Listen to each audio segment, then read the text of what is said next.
Life. We're back. Mercury retrograding is retrograding in the microwave, guys. Okay, Jamil. So finish the story about your father. Yeah. So like I was saying, I'm a first generation American. My parents came here to go to school, and as a kid, my parents and my dad was always they would always say that I was always looking for the next thrill. I was never happy with what I had. I always wanted something more, and I never really understood that. I didn't even understand that until now, more so. But I think that's kind of where that yearning for like wanting to be more and more and more. But I really didn't get it until I got sober, and that's one of the reasons why I always say to myself, I'm like, I'm not worried about if I go out and I get drunk or I get high today. It's what am I gonna lose that I could have got? You know what I mean? Yes.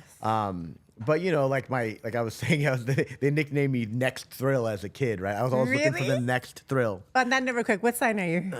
I'm an Aries, yeah. There we go. That explains it. And so, Aries are the troublemakers, right? Of the sign. Yeah, okay. Fire, yeah. And so, I just was always looking for more. And, I grew up, I had a good childhood for the most part until my dad's alcoholism kind of just was so apparent, Right. I believe that my dad was drinking for a lot longer than met the eye, right? So people didn't really know that my dad drank until people knew that he drank, right? Dang. And so he was an alcoholic, and growing up, from the age of like 9 to like 12 is where I got to really see my dad's alcoholism progress and the downfall, right? And as a child, did you know he had alcoholism, or it was just a normal day for you? No. So what it started to happen was that my dad acted different at night, and so my dad was a very educated man, very high performer. The guy got his master's degree in 9 months. You know what I mean? And so back in the 70s, that was like fucking unheard of. And he was very intelligent, but I wasn't the best businessman. I like to think today that maybe I'm a better businessman than my dad was, but I also know that I'm sober, and that was my dad's downfall, right? And so he was a high achiever, but the drinking kind of came out when, his mind wasn't focused on his business as much. See, what he did was, we have a rule in my family, we don't do business with blood, right? Okay. And so my dad hired his brother on to like run the company, right? And he fucked the whole thing up. Like back then in like the 90s, apparently like my dad was doing like a few million a year, which is good money back in the 90s, right? Hell yeah. And there was a lot of my dad went bankrupt in like 1994. And so I was like 8, 9 years old, and the drinking was coming. I knew my dad was drinking because like he acted different at night. And me and my sister, who's 7 years older than me, would always know that, dad's drinking. There were times where we would like go and we would take the bottle because he'd hide them. He was hide the bottles, and we'd hide them and we'd get rid of them, and he'd get pissed and he'd know. And we just knew that, things were different. And it progressively got worse to like a moment where I was like... Was he a violent alcoholic? He was very mentally and emotionally abusing, like fucking screaming, yelling, like total, like what the Book of Alcoholics Anonymous talks about, Dr. Jekyll and Mr. Hyde. Yes. Right? Like one act a certain way sober and just drunk, just a complete train wreck. And then the next day... My dad was exactly the same. And then the next day be like nothing happened. Like nothing happened. Yeah. Like he really didn't know, And so he was a blackout drinker. Blackout for sure. drunk. Were you blackout? I was. Well, you and I both know that white powdery substances help you from blacking out, right? And so he, and there was this one moment when I was like 12 years old, I believe, 12, 13 years old. We'd already moved to Upland because I grew up in Upland. And my dad was a contractor at the time, and his business hadn't completely failed yet, right? Like I believe he was it was going down, but he hadn't gone bankrupt yet. And he basically picked me and my friend up from school. Today we would be on the news and it would be all over social media. But my dad picked me and my friend up from school drunk. Like drunk as a fucking skunk. Like 2 o'clock in the morning, 2 o'clock in the afternoon, like straight blacked out, right? Wow. And we're driving in and we're driving home, and my dad pulls into the driveway, and instead of like, coming in and parking the car in the driveway, he drives right into the house, right? With me and my friend in the car. So we drive right into the house, like literally like right into the living room. Shit. And the crazy thing was the day before, his sister was visiting from Pakistan. Literally the day before she was here, and she went back to Pakistan the day before. But the way that the car crashed into the house, into the bathroom, and into that bedroom, No. he would have fucking killed his sister. You get what I'm saying? Shit, yeah. And because That's that was just the divinely way, protected. the way that. And so anyway, so I remember like getting out of the car and being like, what the fuck, as a 12-year-old, and my friend getting out of the car, and he's just like, I'm going home, and he like runs home. And I don't know what it was, but like the family came down and they knew, like they were like, yo, like your husband's an alcoholic and he almost killed my kid. But we know that you guys got clearly bigger problems. So there was no police involved. There was no, oh, I'm going to sue you. Right. Like we got very lucky that way. As a matter of fact, my friend came down like 2 days later with his go-kart and he's like, hey bro, can you play? You know what I mean?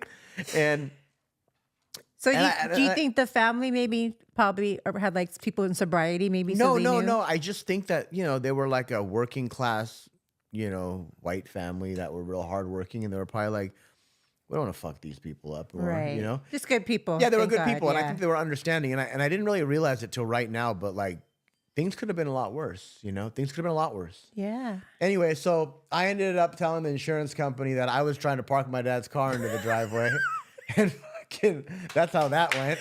And you know how it is. You know how it is in Ride or die. immigrant families. You just gotta take one for the team.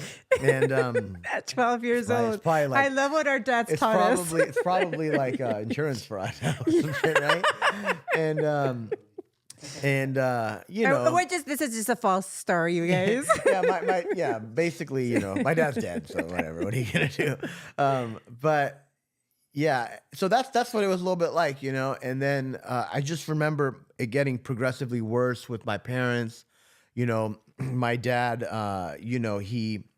if we're being completely honest here, like my dad loved bitches. Like he would he kind of had his own. Well, I mean, what alcoholic doesn't? Married or not? Like, same thing. Yeah, My dad, and so- same exact story. yeah, Same thing, and so- womanizer. Yeah. And he was so- married. Yeah. And so there were moments like we all know that, my dad had an affair with some lady and, of much, far less of a woman than my mom, obviously. But, Yeah.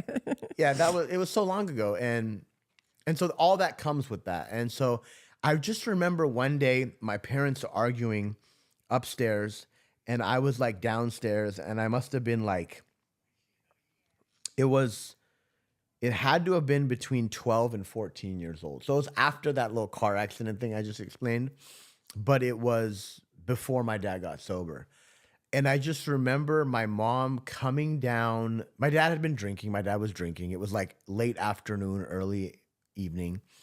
And my mom comes like running down the stairs, like basically like in like a shuffle, and she has like a bag in her hand, like she's packed her shit.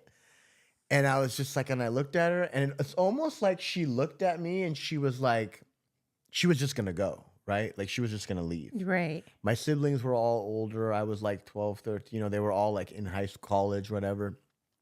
And it almost felt like she looked at me and she was like, oh, wait, like I can't just leave this little motherfucker here. You know what I mean? Like, oh, fuck, I forgot you're here. Yeah. And so I look and she's like, we're leaving. We're going to like Ricky Mama's house, my uncle or some shit. And I'm like, oh, okay. Well, am I supposed to like pack my shit? And she's like, yeah. So my dad was like, I don't know what it was. He was clearly in a drunken stupor. And we ended up going to my uncle's house out here in Westchester or whatever, by the airport, right? And we were flying to Indiana. We go to Indiana. And I start like 8th grade there. I start school. My parents are like, my mom like basically had enough and she left my dad. Well, during that time, my dad ends up getting sober, right? So he gets into a detox. Apparently my brother, who was like in his 20s at the time or early 20s, like takes him to detox and all that shit at the hospital. Because back then, a lot of detox were in hospital settings, right? And so like 98, this is like 1998. And he gets sober, and then he comes to Indiana like the man that I know he is, right? And my parents Oh. work things out, go back together. We go back to California, and like within months, my dad gets stage 4 cancer. So he goes from being like, couple years, 98, he gets sober. And then somewhere in like 99, he gets diagnosed with the cancer, right? The stage 4. And my dad was a smoker. And back then, like 2 packs of cigarettes of Winston's was like normal. People, you remember the 90s? Yeah. Like people were smoking cigarettes. all the- Everywhere. Yeah, yeah. I hopped. People were smoking next to you. I remember, Yeah, like, yeah. even in restaurants, Yeah, people exactly. smoking. In Denny's, all that kind of Yeah. shit. And so I just remember like, oh damn, like we're like my dad's finally like things are good. Like I think like the bankruptcy had been a few years. Like I knew there was a moment in my life where like we never like, oh, we didn't know we were gonna eat, but like I knew my parents were struggling Yeah. with money, and so I end up like I'm like, well, fuck, like now my dad's sick, and somewhere during that time between him getting sober and this happening, my dad had a heart attack.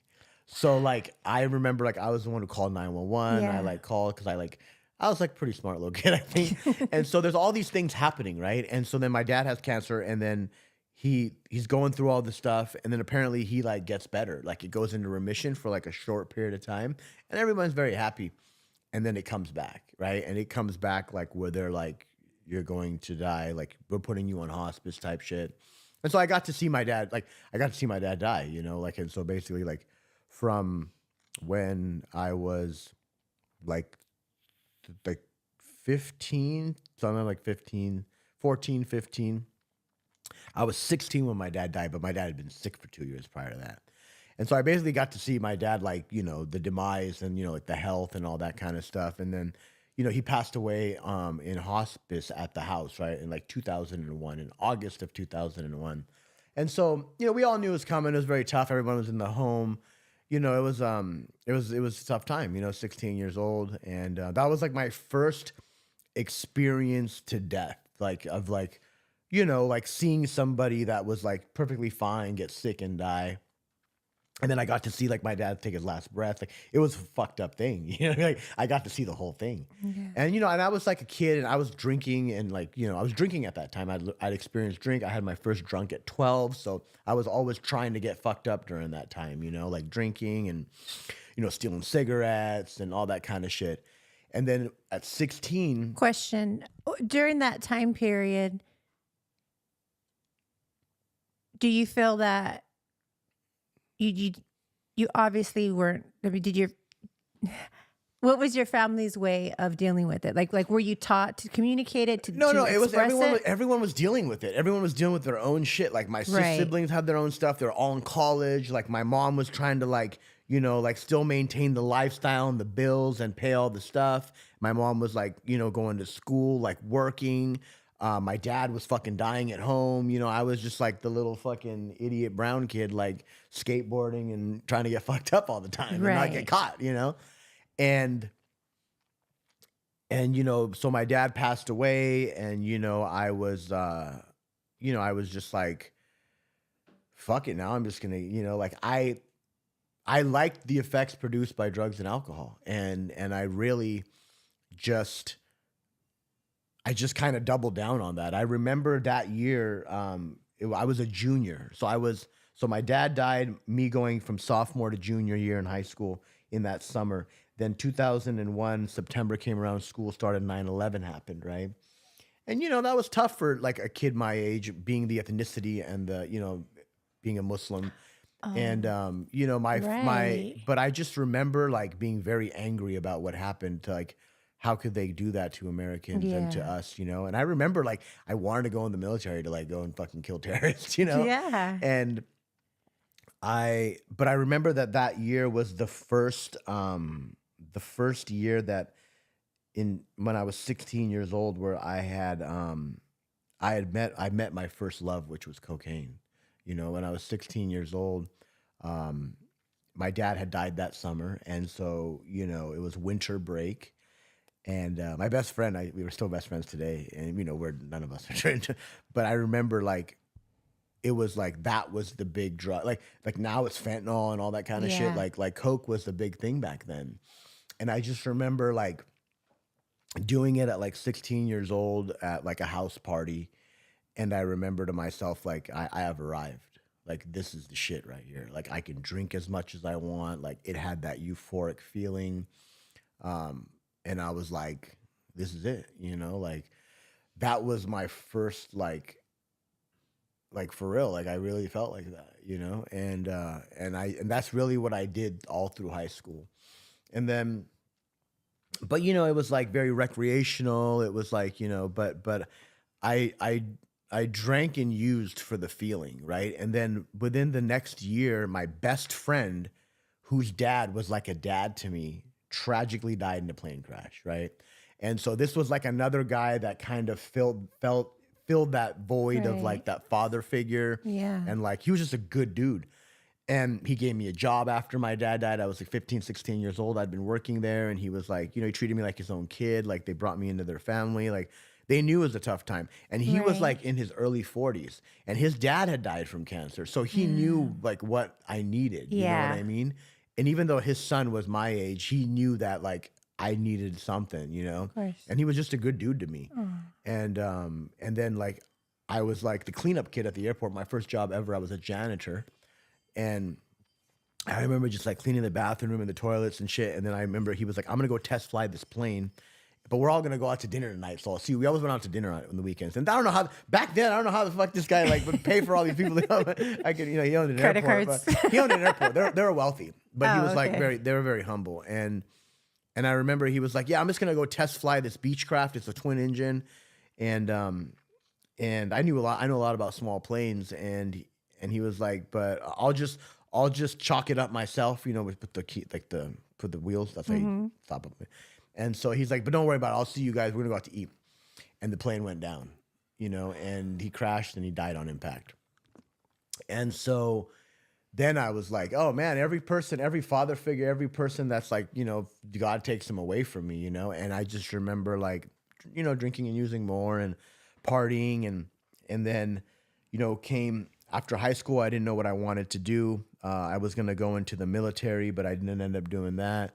And I just started, and then I met the third guy who was more like kind of like a father figure to me, because I was always kind of searching for that, you know, so, like Right. because like I lost it, you know, and he and it was my dad's friend. It was one of my dad's friends who was friends with my mom and my dad, and he was also a contractor, a general contractor, just another great human being, you know, like tough love, old white dude. Back then he was in his 50s. He's probably in his 60s now. I mean, Yeah. 70s now. And just a great dude. His name was Mike. And he, you know, I was kind of a lost kid, like in between, like after high school. And he was like, you know, I'm gonna give you a job. He put me in his like as construction work in his like company. It was a union job. He gave me a company truck, like a gas card. Like he helped me buy my first nice car. Like he was just the bank. He went and bought it. He's like, you make me payments. He was just a good dude, you Yeah. know?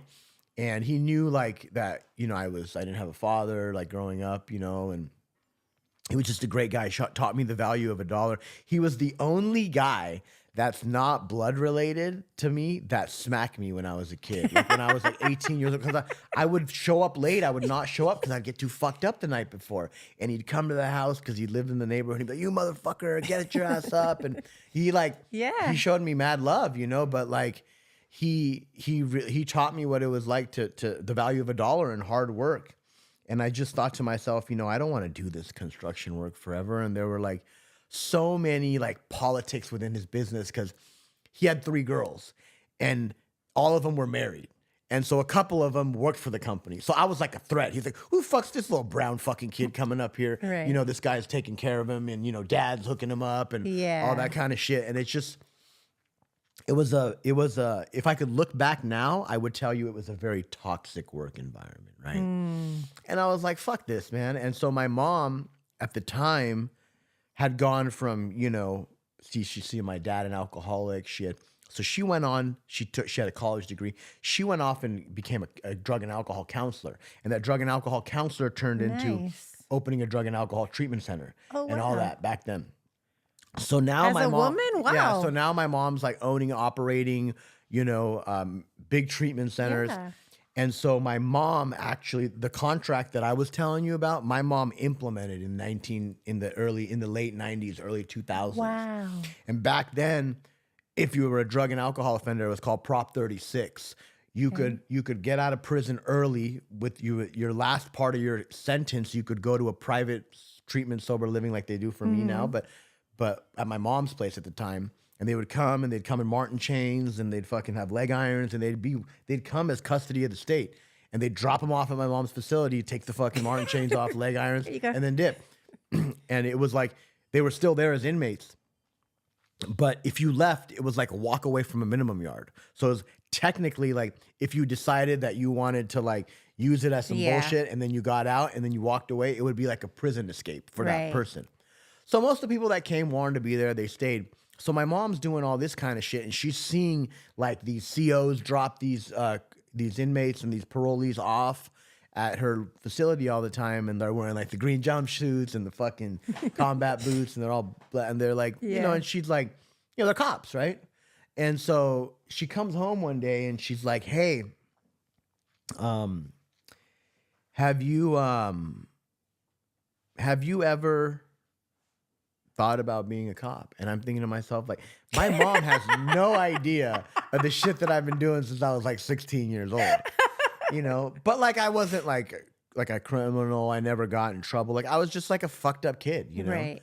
And she didn't really know how fucked up I was, you know? After she realizes now. But she's like, here's the application. Like, it was like a flyer. And it was like hiring correctional, blah, blah, blah.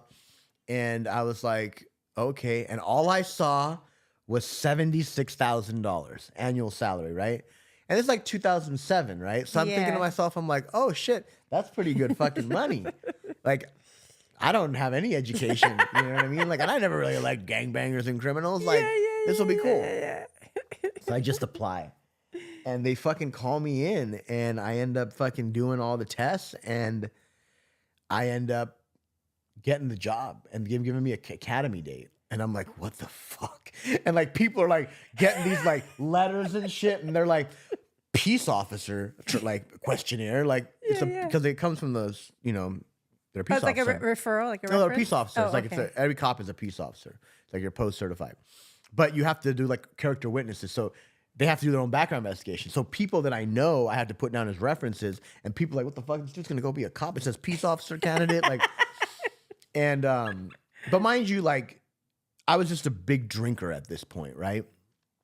And so I get accepted and I go to the academy. Do they test for alcohol when you get tested? No. It's just alcohol's. Yeah, no. I mean, no. But they do the whole test. It's a full-on test of everything. But I mean, what I was doing in high school was not necessarily what I was doing Right then, right?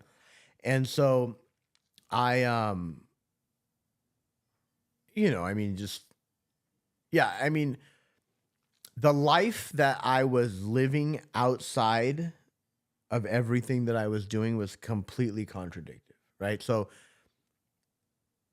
it's like only like to thy own self be true, right? And so to thy own self, I was not true, right? Because I did all these things growing up. I did what I needed to do to get into that department, whether I omitted or whatever, right? But it's the beginning of the inability to be honest, right? And so I like, it's say that again. The inability to be honest. Okay. And so it's really easy for me to lie to other people or you or him. Yeah. I lie to myself every fucking day. Right. You know what I'm saying? That's all I do. That's all I'm doing, right? Like I'm living a double life. You know what I mean? Like I put a uniform on every day and I go. And like technically, I probably shouldn't have even been there to begin with if I completely was honest, right? I would have gone out of my way to tell them about all the fucked up things, but who does that, right? Right. So in reality, I'm not a bad person. I'm just not an honest person, right? And so here I am, you know, I go to the academy, I pass.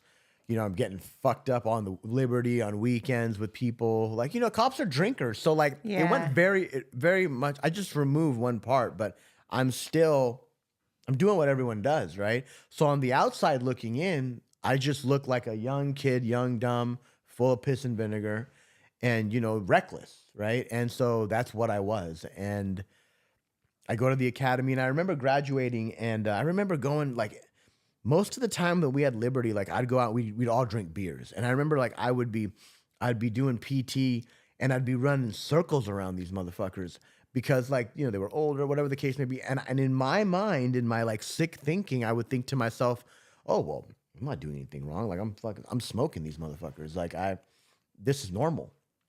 And I remember graduating the academy, and I remember walking, like, you go from like a cadet to an officer, right? And you like grab your shit, and you're like walking with like this big old, it's like a big laundry basket, like a laundry bag, right? And I'm walking out of the halls, and like I just graduated, and I remember like they were red, and I remember, and I had my uniform on, and they'd already given me my badge, and I felt like I was fucking better than everybody. And this drill sergeant, he's like, Saeed. And I was like, what? And he's like, come over here. You're going down to Sentinella, right? And I was like, yeah. And he goes, we all lost money on you.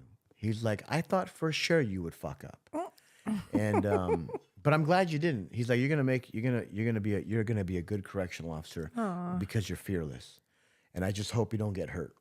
And I was like, yeah, it's gonna be great. Like I'm like, so I go. And I just, it was like my first time, like really, really like leaving home, like I was 21. I'd left home at 21 to go to the academy, and now I'm going to go move down to the middle of nowhere. And I go down to Imperial County, which is like Sentinella State Prison. And I go to work, and I'm like 21, 22 years. I turned 22 in the academy. So I go there, and it's like 130 degrees in the fucking middle of summer. It's hot as fuck. And I show up, and we go through the first training or whatever you want to call it, like, just to get familiar. And then they put us out, and I'm just like fucking party kid from fucking Inland Empire, like in prison, fucking just, and shit's just crazy. And I remember like, just like shit got the real. Culture shock. Like I remember going, and it was like my first day, I was like, they put me on the yard, and I was like doing my rotation. So I'm doing every job. And I remember, and I'm like, and I get, and they call, and it's the first incident. And it's like the first couple days on the job, right? Because it was a cracking facility. And I remember the yard goes off.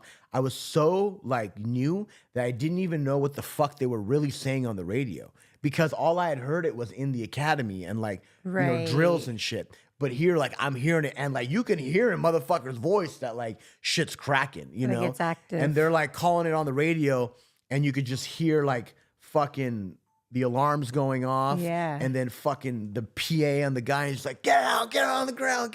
Like, just echoing, like, of just screaming, like, get on the fucking ground. And like, everybody's proning out, and I'm just like, what the fuck? Where the fuck am I?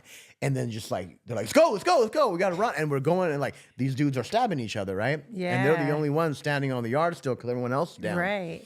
And we get there, and like fucking, and I'm hearing on the radio as I'm running, they're like, hey, let Saeed pop his cherry. So they're like, you can use force. You can use force. Yeah. So I'm like, what the fuck am I going to do? And shit got real. And anyway, so, we use force, and they go down. And I just remember like the smell of chemical agents. I had to smell them from, and I just remember like the smell, and it was like hot, and it was like fucking, and it was like this weird smell, and it was just so pungent, and it was like, and I'm like, and you're kind of realizing what's going on. And like, it was the first time that like I had seen that amount of like blood and violence. Like, this dude was wearing like a white t-shirt, and you could literally see like the blood coming and like getting bigger and bigger of like the leak marks of like and then like within like 10, 15 seconds, like his whole white t-shirt just is black. It's red. It's just full of red, and it's just like, we're like cuffing the dude up, and like my hands are kind of shaking because I'm like, I don't really and like I look at my partner, I'm like, hey bro, what's that smell? And he's like, what are you talking about? I'm like, what's that smell? It smells weird. And he like looks up, and he goes, oh, he's like, that's the smell of blood, my friend. That's an iron. And he was like, get used to it.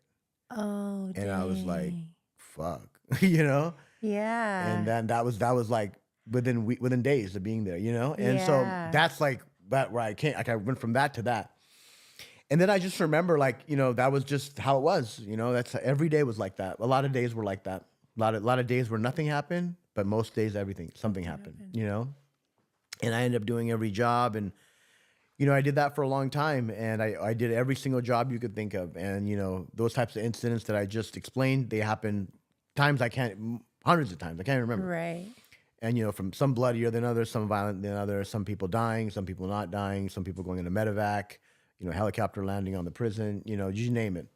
And it was just how life was. And I just remember I used to always go into work, and I remember, Did you get like immune to it at some point? yeah, I was like super, it was just normal? super desensitized. Like I was telling somebody the other day, like when I left the Department of Corrections, I was an emotionless person. You know, Like a zombie. yeah, I couldn't. I didn't like understand sorrow. I didn't understand like what it means to be sad or to Yeah. communicate that. I tell people, I'm like, you know, I couldn't have cried if I wanted to. Yeah. You know what I'm saying? Like I was like, the fuck?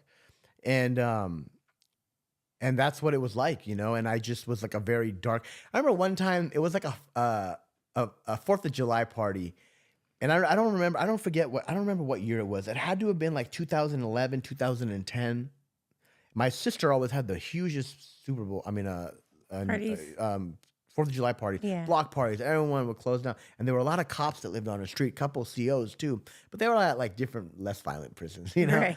And What level was we yours? were 4 maximum, yeah. And so I would remember I would always be like getting fucked up at them and like drinking and, you know, trying not to get too fucked up. and I remember one day it was just weird. We were like, it was like, you know, everyone's outside, but like you come inside because it's air conditioning and you're like chilling. I remember just sitting there, and I still had hair, and I remember and I was just sitting there, and I remember I was hungover from the night before, but I was starting to feel better because I was drinking again, right, at this 4th Yeah. of July party. My sister looks at me, and I don't know what it was. I don't even know if she meant to say it, but she's like, you know, you like look dead inside. And I was like, and I don't even know if she like meant it like the way she meant it. She's like, yeah. She's like, I don't know what it is, but like, there's so much darkness in your eyes, you know? And I remember like, what are you talking about? I remember like going to the bathroom and like looking like my eyes look black or something, you know? And I didn't even like, it What didn't cross she my mind meant. like what she meant, Yeah. you know? And she was like, had her first kid at the time. Like, I don't even think she meant anything by it. I don't even know if she remembers even saying that. Yeah. But I remember that. And I just remember that, like, you know, I had become a person that, like, you know, I wasn't necessarily proud of, you know what I mean? Because I'd seen a lot of things. I've had to do a lot of things that, you know, aren't like what people are meant to do. Yeah. Like, you know what I mean? Like, sometimes you have to do things to like quarrel incidents or, you know, stop whatever's going on, Yeah. you know, that like, you know, fuck with you. It's a dark place. Yeah, It's a yeah, dark and place, so, you low know- vibrational frequencies. Yeah, there's just, you know, but it was always like, this is how it is. This is how it's supposed to be. Like, this is prison, motherfucker. You know what I mean? Like, what do you expect? Right. And, but I never could really, like, I was never in the mental and emotional maturity level to even understand what was going on or explain like my feelings or like what it did. You get what I'm saying? Like, it was just like, this is how things are. This is how it's going to be, you know? And it was them and it was us, right? And it was inmates and it was cops. And I very much lived my life thinking I was better than people, you know? And fast forward some time, you know, I ended up getting involved in an internal affairs investigation that I was kind of, you know, blindsided and railroaded into. And I thought it was a raw deal. And, you know, I got suspended from work and, you know, it was a blessing in disguise, right? But during the time, it was like the worst thing I felt that I could have ever gone through humanly possible since my dad had died, right? I'm like, my career is on the line. I got this drinking problem, you know, I'm trying to get sober. You know, I'd been in trouble at work. You know, I was a solid partner, a good cop, but I was a high profile employee, which meant like my name went across too many desks. Does that make sense? And for good and bad, but a lot of bad too. And I remember in 2012, it was my Sunday, and I forget what day it was. I think it was like a Thursday. I was going back to work like Friday or Saturday. And, I went out drinking like I normally do, and I was driving home, and I got pulled over by CHP. And, I had probably been pulled over hundreds of times before that, but my luck ran out, or whatever you want to call it, professional courtesy back in the day, whatever you want to call it. It ended that day. And, I blew a .24 and I was completely coherent. And I remember the CHP officer asked me, he said, "Hey bro, do you think you're an alcoholic?" And I was like, "The fuck? Are you an alcoholic?" How fucking dare you question and he's like, me. "No, I'm just asking you, bro, because like, I know you're a cop, and I I'm trying to like, I'm trying to do you a solid, but like, you blew like 3 times the limit, and you passed my field sobriety test." He's like, "The only reason why like I know you're drunk is because the kid You blew, yeah." And he's like, "So Because you can handle alcoholics. We can drink the largest amount and still maintain and a so normal demeanor. exactly." And so I was like, "Nah, bro, what the fuck you mean?" And I remember they gave me a cite and release. They showed me love, they didn't arrest me. They made my agency come and get me. So, now we're talking about, that was like the first negative consequence I had. And I just remember my Do sergeant you coming. think that was a defining moment for you? Yeah, it was the beginning of the end. It was the beginning, the way beginning, because the end was a long time. You know what I mean? The end was 3.5 years. Oh, wow. Okay. And it was 3.5 years of drinking was the end. And it was progressively worse. Did that scare you into sobriety? Did it make you think about sobriety, or just No, it just started to make me think like, fuck, this shit's giving me some problems now. Okay. Like it's starting to irritate you a little bit. Yeah, I got to figure out how to get rid of these problems. Fuck, the drinking's great. I just got to get rid of these problems. Like you got to figure out how to drink the right way. I got to drink responsibly. Okay. More responsibly. More responsibly. Yeah, more responsibly. And so I go. So I get the DUI. Now I'm headed to the consequence. I'm getting myself into like a fucking wreck. I'm like, fuck, things are getting icy. So I'm like, shit, I got a problem. I should probably try to get sober. So then I tell my agency, I'm like, I got to drink. I'm like, you think? And so they let me go to rehab. I go to rehab in 2012. I get out. From there, I'm still on FMLA, and we had talked earlier about the inability to be honest, right?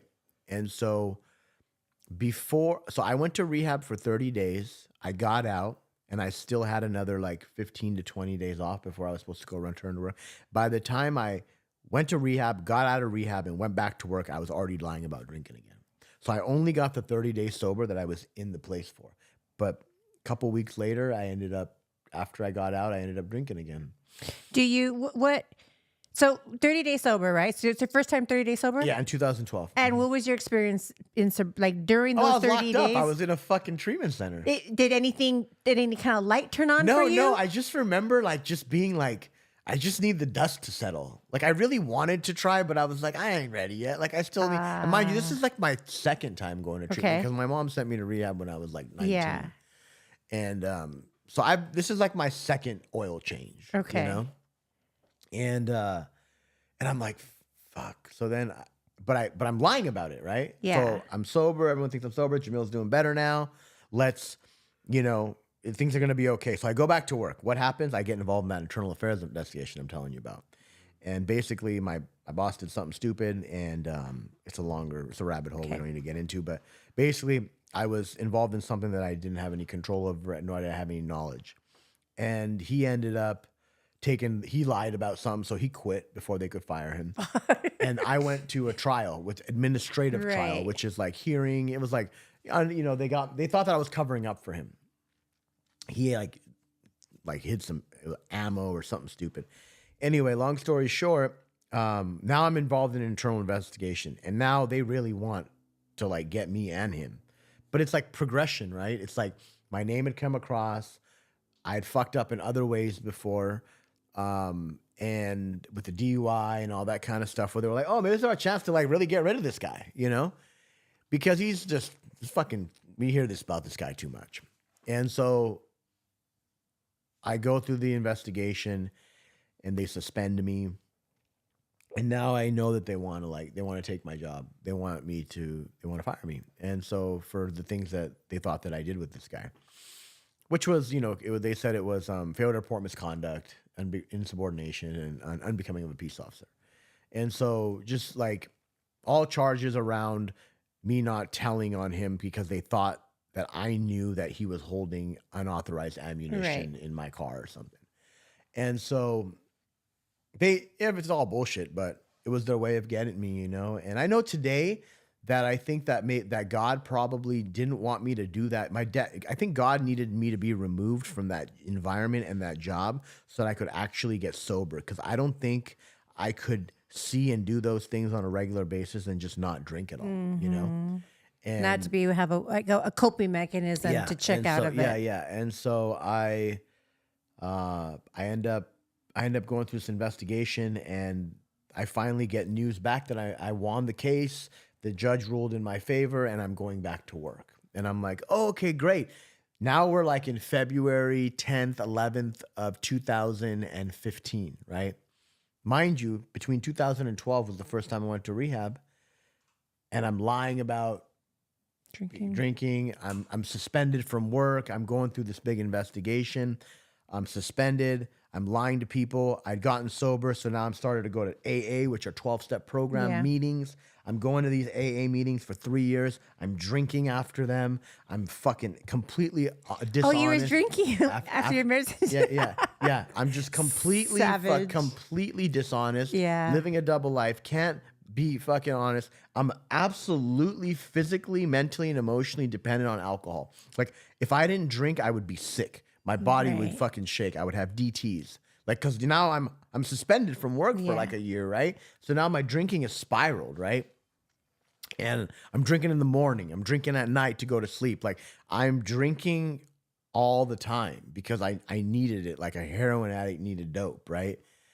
And I get the news that I'm going back to work, and I'm super excited. Mind you, I'm like being dishonest about drinking and all this kind of shit.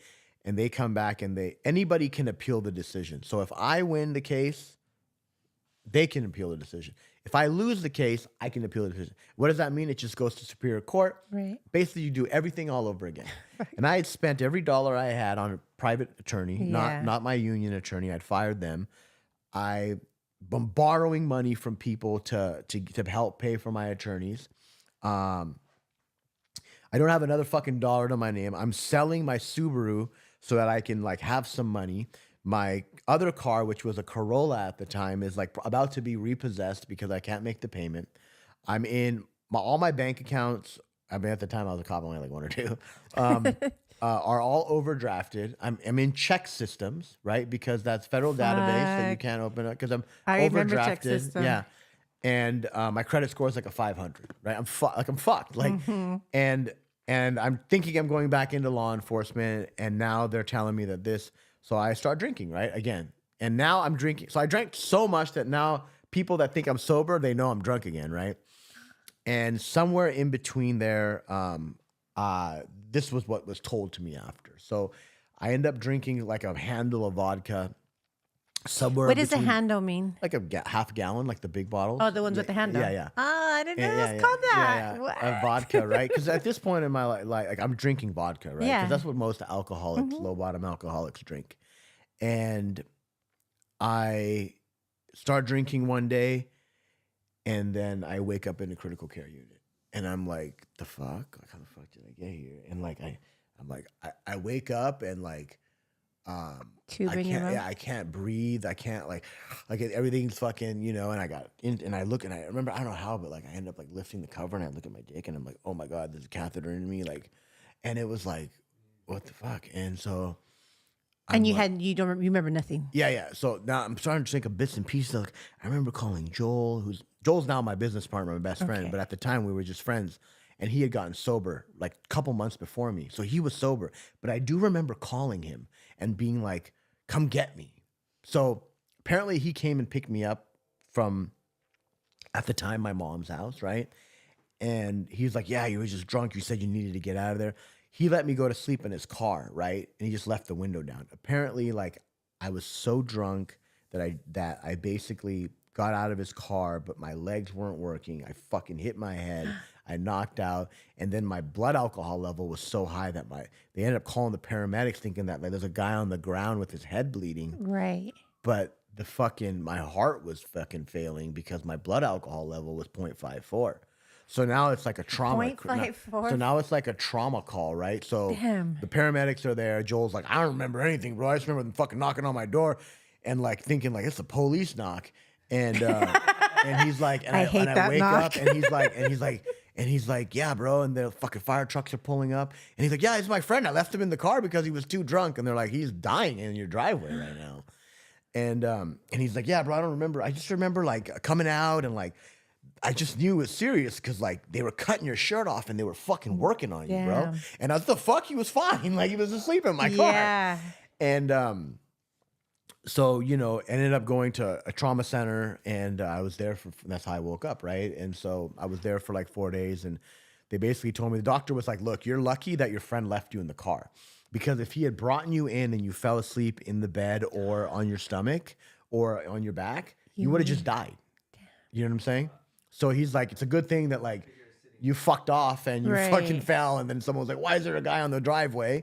You know? And then, you know, that he actually saved your life, you know? And so I was like, okay. So then now I'm in the hospital and I'm like, how the fuck did I get here? No one knows. Who all knows I'm here? Because I'm still that alcoholic that's like trying to be dishonest. Secret, right? yeah.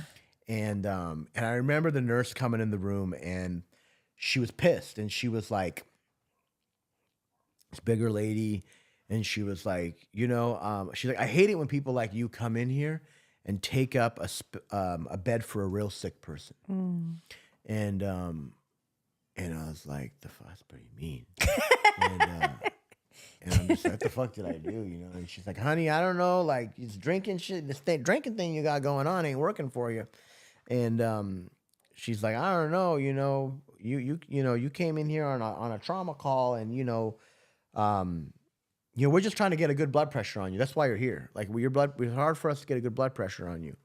And I was like, oh, okay. And she's like, but I don't know what you did to your family, honey, because usually, she goes, when I make those calls, those are the type of calls that I call people and I let them know if they want to come see their family member for the last time. And usually when I make that call, they come right over. Your family didn't want to come, honey. So I don't know what you've been doing or where who you are, but your family doesn't really want to have anything to do with you because they didn't want to come and see you. They just asked if you were dead or alive and to call them if you died. And I was like, oh, wow. And I'm just like, not even like really like taking like any of it. Yeah. I'm just like, oh, fuck, like, how do I get out of here, And so, and then like, I don't know, I go back to sleep and then I wake up and I remember that, and I see all these people from AA, people that were in the room that were there, like my sponsor and all that shit. And they came in and, I was there for like another 2 or 3 days and I got out and I checked out and they came and picked me up. I still haven't had any contact with my family. Joel came, picked me up, took a picture of me. I'll show you later. He's like, best friend. Yeah, and I was all fucked up. I like literally they just pulled the fucking trick out of my shit. And I was just like smiling and I ended up getting out of there and I went and so I didn't have a home to go back to. I didn't have a family to go back to. Well, while you were in there, was there any defining moments? What was going through your head? Any decisions? No, nothing. Nothing. Nothing. How do I get out of here? Okay. Yeah, how do I get out of here? It still hasn't hit you yet. Yeah, because I kind of want to drink again just to fucking get rid of all this shit. And so I'm like kind of thinking like, how am I going to get, I kind of need to get fucked up again. Yeah. And so, well, the withdrawals, right? The withdrawals, the cravings. Yeah. And so I get out of there and, people from rooms at AA are trying to help me. They're like, fuck, we should probably get this guy into a treatment center. Like, he clearly can't even be out in public because he's probably just going to drink again. And he just killed himself by drinking accidentally. So So they're calling around. They don't want my work to know because what's going on. I'm probably not even going to go back. And they're just like running out of options. And no one wants to take me for free with the fucking heart failure that I just had. Right. And so it's like, they're like, we don't know what to do. Like, what the fuck are we going to do? And so my guy, this guy, Mike, who was sponsoring me at the time, because I'd been trying to get sober. So he was trying to help me. He told me, he picked me up from the hospital. He took me to his house. He let me stay at his house for one night.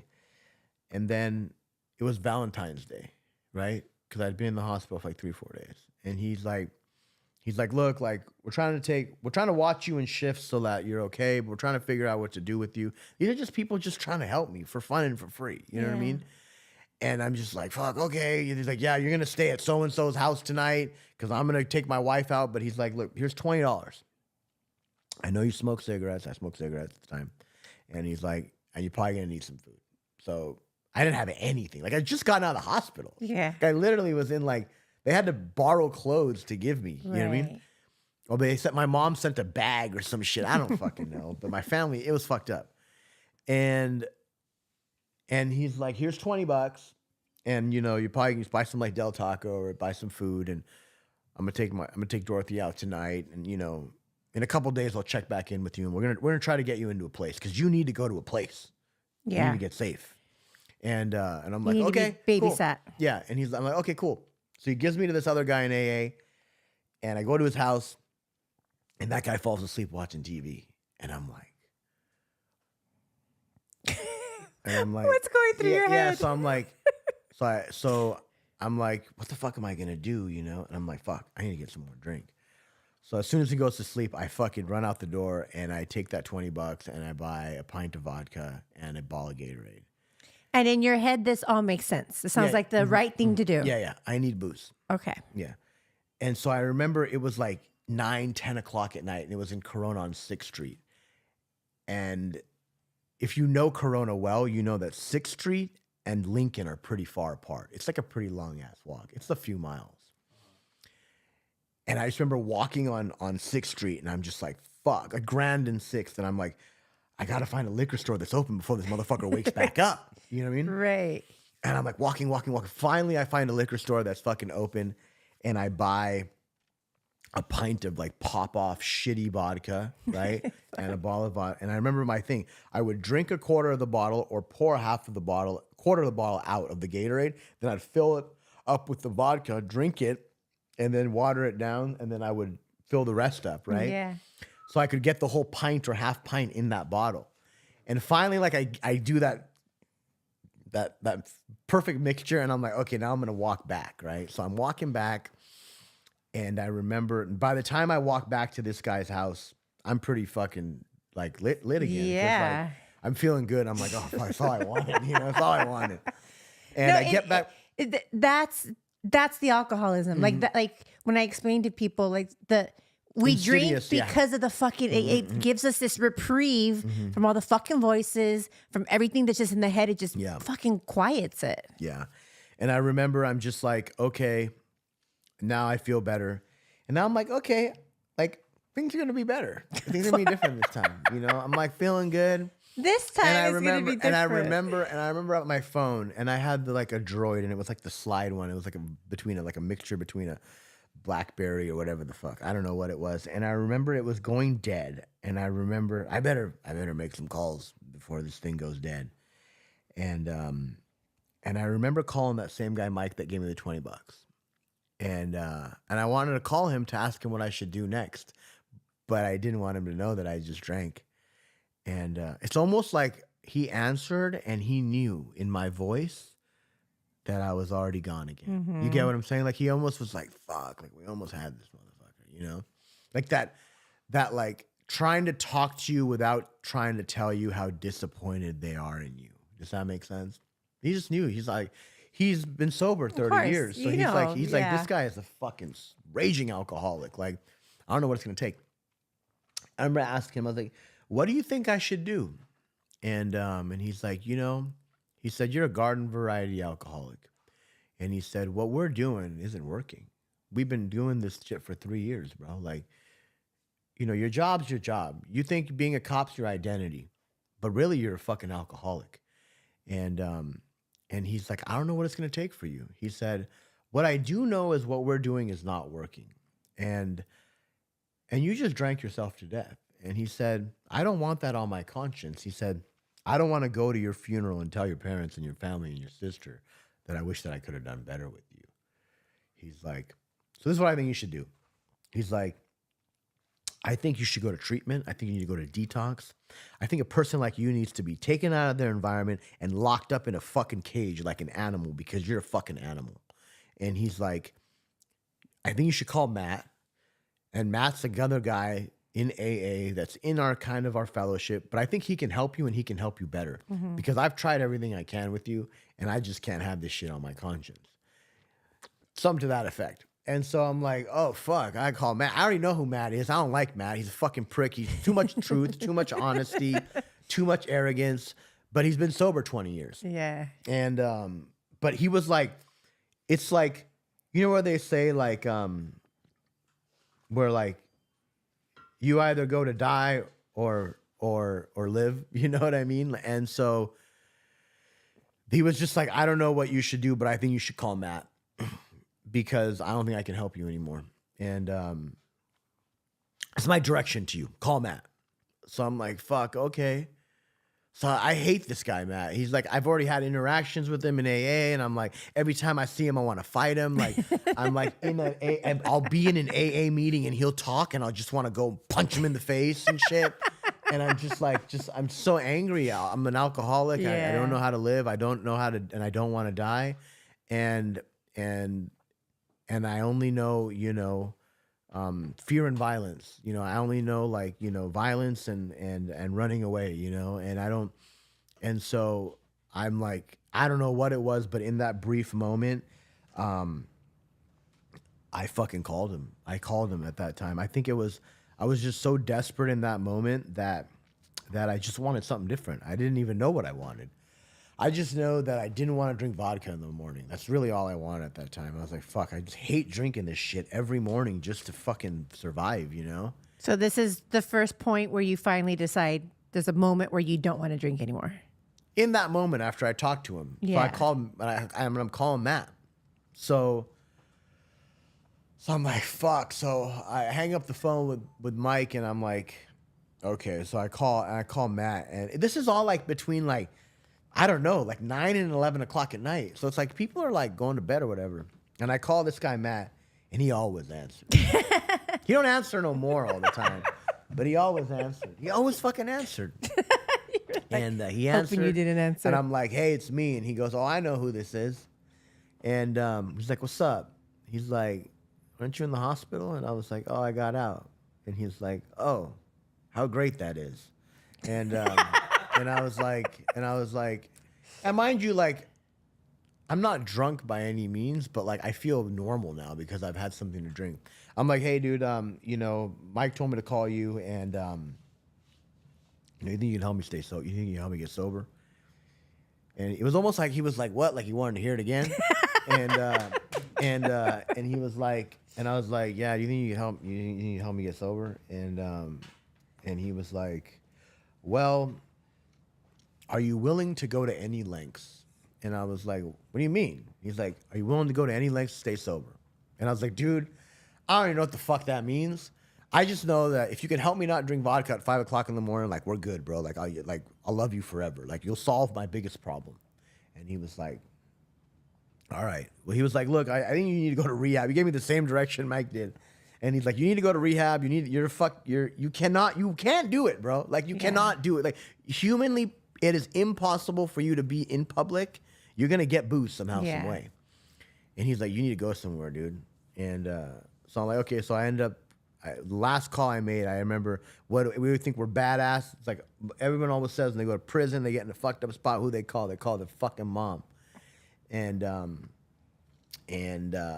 didn't know what else to do. And I knew that my mom had resources. I hadn't talked to her. I just knew she was pissed because she didn't come to the hospital. And I was like, fuck. So I called her, and she answered too. Everyone's answering the phone. And I'm like, hey, it's me. She's like, yeah. And I was like, you think you can help me get sober? And she's like, she's like, where are you? And I told her, I was like, well, right now I'm on the curb. I'm on the corner, blah, blah, blah. And she's like, and she's like, let me make some phone calls. Where are you going to be? And I'm like, oh, I'm at Jerry's house. And she's like, stay put. Don't go anywhere. I'll see what I can do. She calls me back like the next, 2 hours later. And she's like, be ready at 10 o'clock. Just tell me where to pick you up and I'll be ready. And she picked me up on the side of the curb at 10 o'clock the next morning. I woke up in the morning and I was sick again, so I had to go run, use the last $3 I had on some airplane shots and a half pint of shitty vodka. I didn't even get a full pint. I was so pissed. But it took enough edge off, and my mom picked me up. And the last meal I did end up having was Del Taco, and I ended up going to treatment. And I got there, and I blew it. They made me blow, and my mom just was so disgusted. She's like, fuck, you drank again, you drank before you came. And I was like, I got it. I had to, what do you want me to do? And I went to treatment. I got there. They let me go to sleep, and I had a seizure because I was running out of alcohol, so my body was freaking out. So they rushed me to the hospital again, and I end up going to the hospital, go to Hogue, and I go back, and I end up going there, and I stayed there for 90 days, and I got sober. That's when I got sober. So February 17th was my sobriety date because the 16th is when I went. And, Right after Valentine's. Yeah, and so that's when I got sober, and that's really when I got serious about life. And I didn't really get super motivated until I was in rehab, and I got out of rehab, and I got a little get well job. I didn't know if I wanted to be a cop anymore, but I just let that go, and I was like, fuck it, I'll just go try to be a cop somewhere else. Let me go to nursing school. I started nursing school. I was like, fuck this. I have no bedside manner. I don't even know how to talk to people. Someone would be like, do something. I'm like, fuck you, do it yourself, And I just realized, I was like, I can't be a nurse. I don't even know how to be this nice to people, And so I put some money together. I borrowed a bunch of money through I got a bunch of credit card debt and my business, and so I got sober, right? So I'm going to AA for this first year, and I'm trying to help people. I'm starting sponsoring guys. I started sponsoring guys before I even had a year sober. I'm helping people. I'm trying to work people through the steps. I'm working the steps, and I got this get well job, and I thought to myself, well, if I'm in nursing school, I might as well get a job in a hospital so I can see what it's like. And I was like, what better hospital to go than the one that brought me back to life? So I go and I fly there. Back. Yeah, so I go and I fly there. There's nothing. So then I go to Hogue, where I had the seizure. Uh-huh. I applied there 94 times online, 94 all entry-level applications. 94. That's what the guy told me. He goes, when I only brought you in because I was tired of seeing your name. Apply.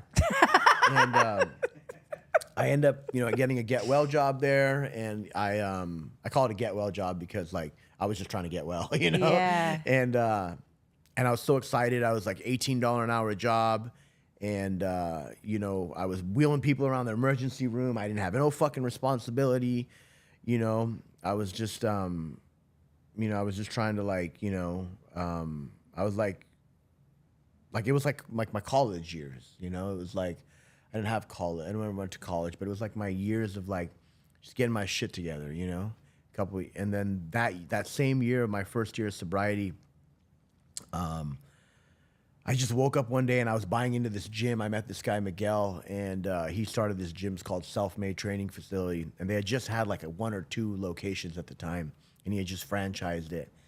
And I was really into working out because I was newly sober, and I always wanted to work out as a cop, but I was always drinking all the time. And so I was really into fitness in my first year of sobriety is when I really got into fitness.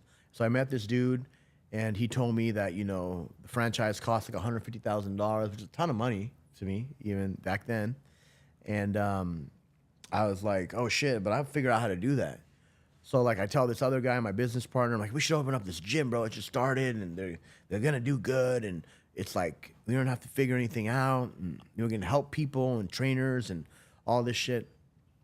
So I pitched my business partner on it, and he's like, okay, yeah, I can go halves on that with you. So we buy in this franchise gym called Self-Made Training Facility. Yeah. They're very big now. Yeah, and they're all over Southern California and the country. And are they? Okay. And so I just opened, and so I borrowed a bunch of money. I got myself in a bunch of debt.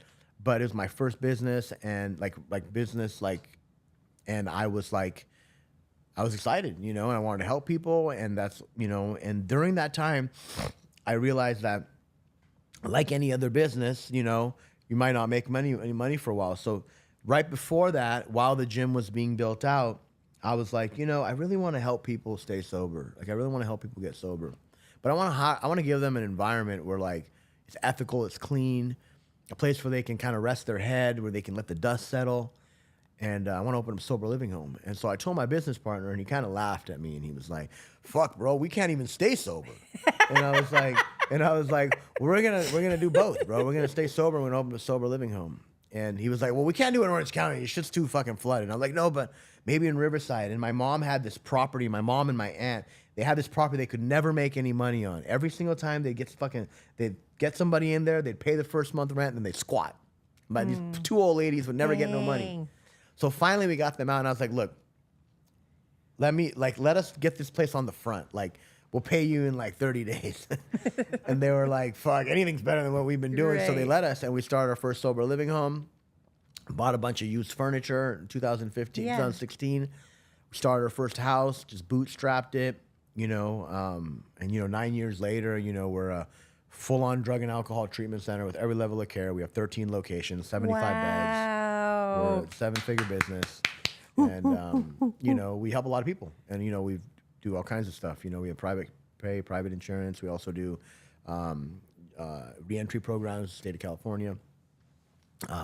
We do all kinds of stuff with different government agencies, and we've come a long way. We got a long way to go, but we've come a long way. And the gym stuff is, I spent all my time there. In the beginning, I was always trying to fill beds while I was working out there. And, right. And then this business kind of has taken off, and it's my main business, And so, the gym still does great. I have a manager running it now, but my main focus is just drug and alcohol treatment, sober living.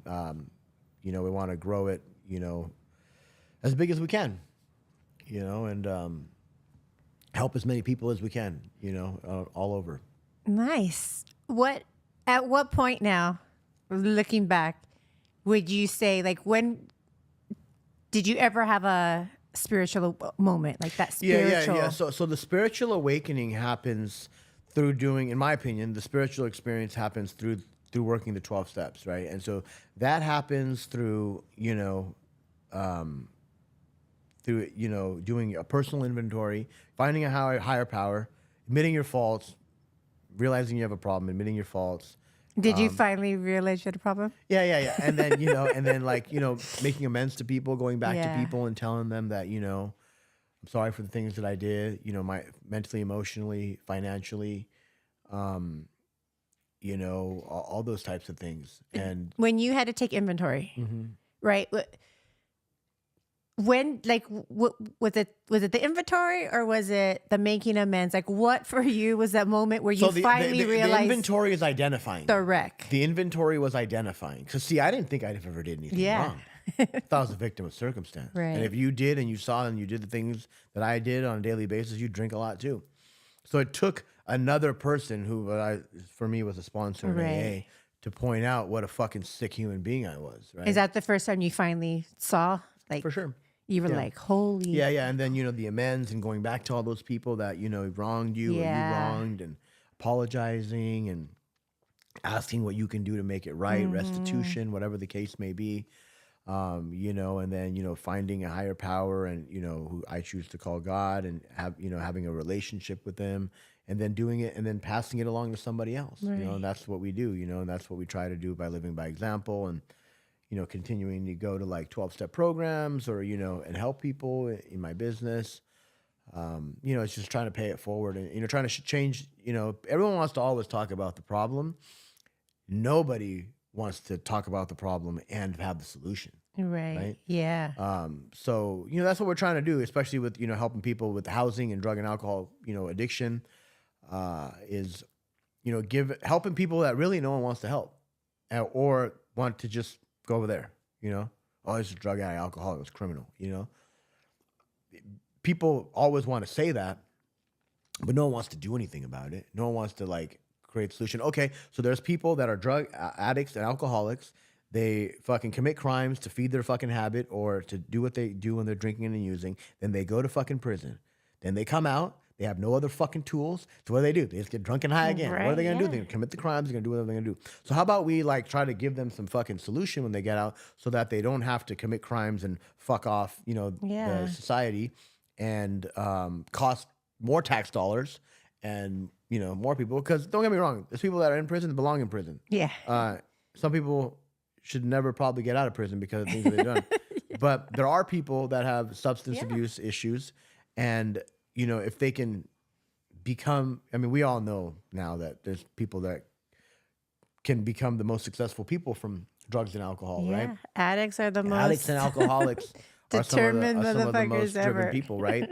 So who am I to judge that someone can or can't get sober? Right. And so, I personally like to help, the low bottom person, the person that no one wants to help. That's how I was. I was the person no one wanted to help. I was the person that was like, oh fuck. I remember when I went to when I first started doing my amends with people fucking laughed at me. People fucking hung up on me. They're like, "You're sober, right?" Yeah. Some people were like, "You know what? If you're the best amends you can do for me is to never fucking contact me again." And I had to do that. And some people were like, "Come back in a year," And some people were like, "Look, man, like you're just a sick you're a sick person." Yeah. But that's what I try to live my life through, giving back and trying to see what I can do for people. But, it's not as easy as it used to be. When you're newly sober, you're just staying sober, trying to help people. You got a business, you got bills to pay, you got payroll to make, you got taxes to pay, you got, Right. you got, you're responsible. We're responsible for a lot today, Mm-hmm. So it's all, it's all part, we're just getting started in my opinion, but we'll see what happens.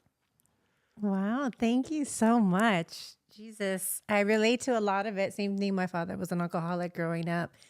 And, when I first got sober, I didn't know that.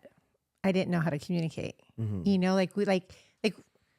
Like looking back now as a mom, like growing up, like with my future kids is like teaching them to communicate, to express emotions so that they can, transmute the traumas, transmute the pain, and, that they don't have to look to those kinds of things. And I definitely felt as addicts, like that, like even you talked about that first drink, I could still feel that first, like you feel like I've arrived, I'm home, I'm safe, I'm relaxed, like I can conquer the world, and it's through the steps, through the steps is the same thing as I remember doing my first 4-step.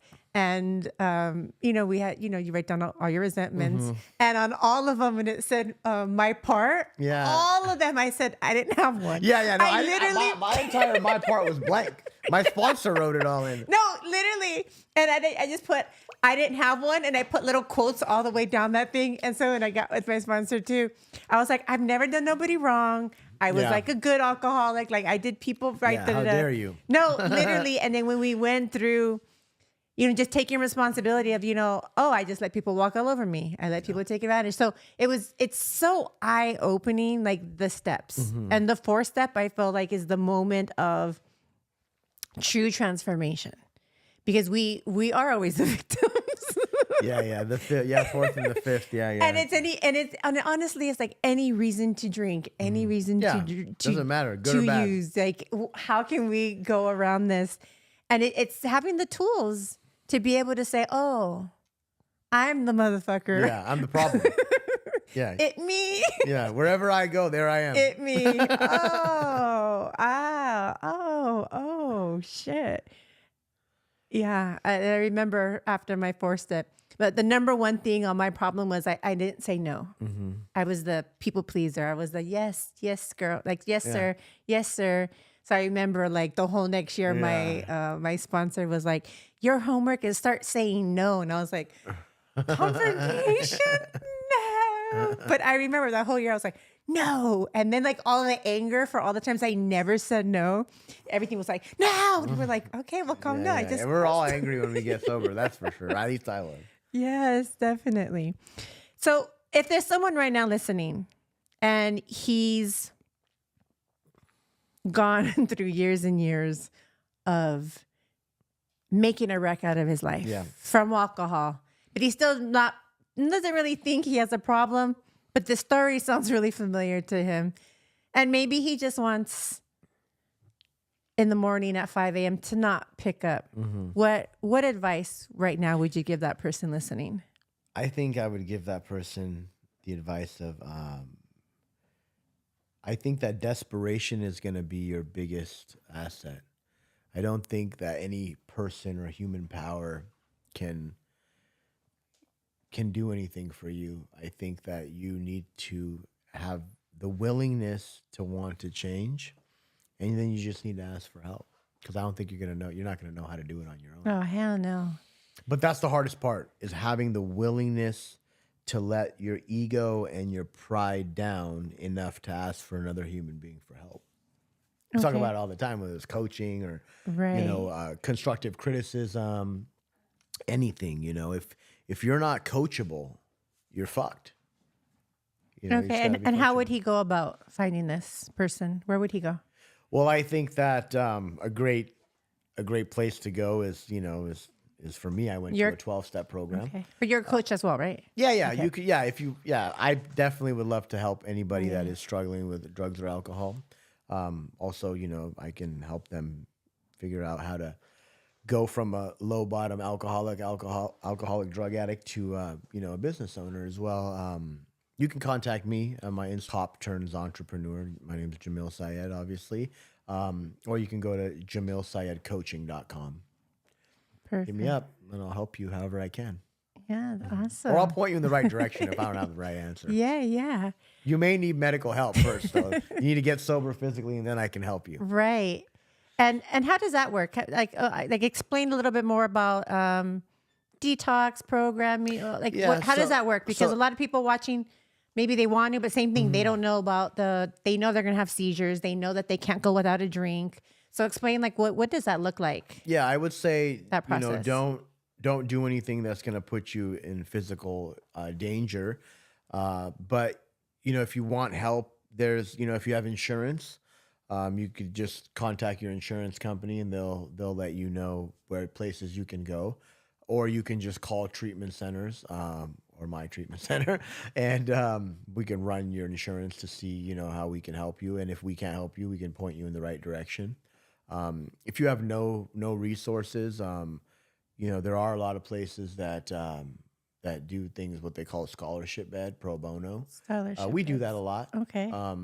We've done that. What does that mean? It just means someone's helping you for free. Okay. And is there requirements for that? It's just depending on if they have a lucky raffle. Yeah, it's depending on if they have availability. You're basically asking for a $30,000 gift. Dang. But yeah, and then there's medical detox. Okay. But if you need medical detox, right? Usually alcohol, benzos, things like that need it. I'm not a doctor, so I wouldn't, but you need to figure out definitely. But a good place to start is a 12-step program. Yeah. Admitting that you have a problem, whether it's drugs or alcohol. Definitely. There are 12-step programs in your city. No matter where you're at in the world, everywhere. There's 12-step programs. It's an avenue to go to, which is free. That's how I first got sober as well. I got a sponsor, and I had sponsees, and it changed my life. It changed my life. I didn't think I was an alcoholic either. And I went to my first meeting, and I was listening to the girl speaking, and she happened to exactly have my story. At the end of the meeting, I said, holy fuck. Yeah. I thought I was just having a fun time. Up to my demise, I mean, I made a big fucking wreck out of my life. But when you're an alcoholic, being a wreck is normal. Normal to be a wreck. It's normal to hanging out with other wrecks. Yeah, you lower your standards. So why in any way would you possibly think I'm the problem? Yeah, definitely. If you are a female and you are looking for sobriety, if you're a male, Jamil is available. You can reach him on Instagram. So down below here on the YouTube channel, we're going to have all his info down from the sober living to his website to his Instagram. Reach out to him, men. He's available to be of service to you. Women, my info will be down below. I'm available as well to walk you through sobriety. And I recently just came off of a 20-year prescription to Xanax. Oh, wow. Yeah, it was a 90-day weaning off of at home. Yeah, you were prescribed it a long time ago. Yeah, and I just never got off of it because I couldn't physically get off of it. No, every And it was year, doctor prescribed, so you were like, it's yeah, and every year I try to go off, and the withdrawals would kick in, the seizures, and then immediately you're just like, give me a piece, and you're like, okay, I'm good. And finally, it was a couple December, I think of the year before, and I said, I'm tired of being on these. Like I'm just tired of being on. I was tired of fucking. We took it out every night to sleep. I was just tired of it. Like I wanted to stop being off fucking meds. And just slowly, I did a 90-day slow weaning, and it was hell. Yeah, it was hell, but I made it through the 90 days. And I remember the first 2 days that I was like completely nothing, and I was like, yeah, you went to sleep all right. I slept deeper than I'd slept since before I got on them. And I remember literally thinking it was a blessing. So now I'm completely off every prescription, everything. And that's awesome. I can't stop sleeping now. Love that. Yes, definitely. Well, thank you so much for being present. Thank you for being a man of integrity now and a man of honesty. And thank you for giving back for being of service. That definitely for me as well is a big part of my sobriety and me staying sober is the giving back, like we have to walk the talk. Give it to keep it, yeah, definitely. Thank you so much. Thank you yes. Thank you so much for being a part of our podcast today. The information will be down below. If anything you heard in this podcast, you think somebody needs to hear it, please press the share button, forward it over to anybody, give this video a thumbs up, press the subscribe button,